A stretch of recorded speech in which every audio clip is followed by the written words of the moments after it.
గుర్తించకుండా దశాబ్దాలుగా ప్రతి గ్రామంలో జెండా మోస్తున్న కార్యకర్తల వలనే మనం ఇక్కడున్నాం.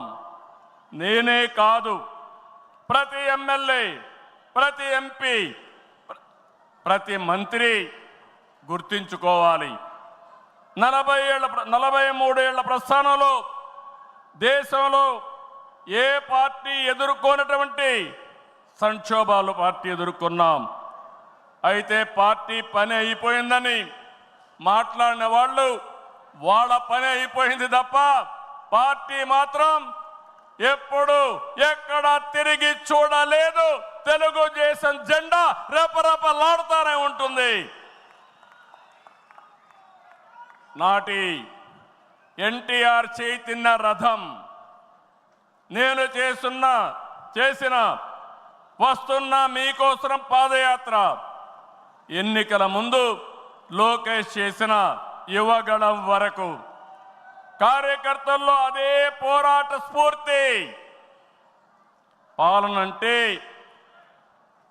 హత్య రాజకీయాలు, కక్ష సాధింపులు, వేధింపులు, తప్పుడు కేసులని మార్చేశారు గత ప్రభుత్వం. విధ్వంస పాలనతో రాష్ట్రాన్ని సర్వనాశనం చేశారు. దీన్ని ప్రశ్నించిన తెలుగుదేశం కార్యకర్తల్ని, నాయకుల్ని ప్రాణాలు తీశారు, వేటాడారు, వెంటాడారు, అక్రమ కేసులు పెట్టి అరెస్టులు చేశారు. కానీ ఒక్క వ్యక్తి కూడా ఎత్తిన జెండా దించకుండా పోరాటం చేసిన మిమ్మల్ని మనస్ఫూర్తిగా అభినందిస్తున్నా.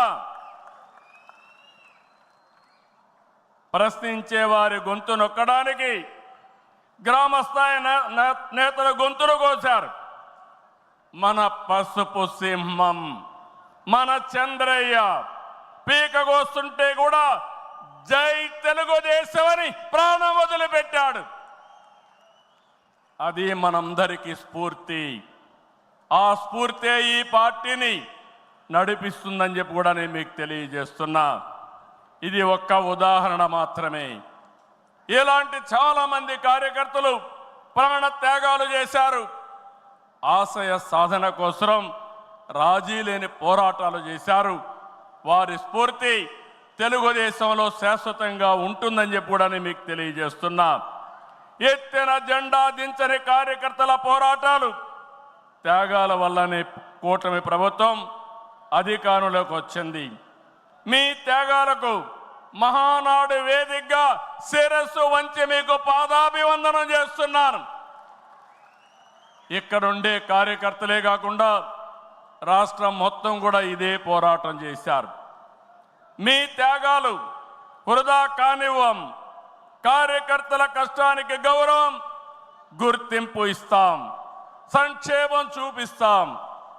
ఈ రాష్ట్రాన్ని దశ దిశ మార్చే కార్యక్రమాలకు శ్రీకారం చుడతాం. దేశంలో అనేక పార్టీలు ఉన్నాయి, కానీ ప్రజల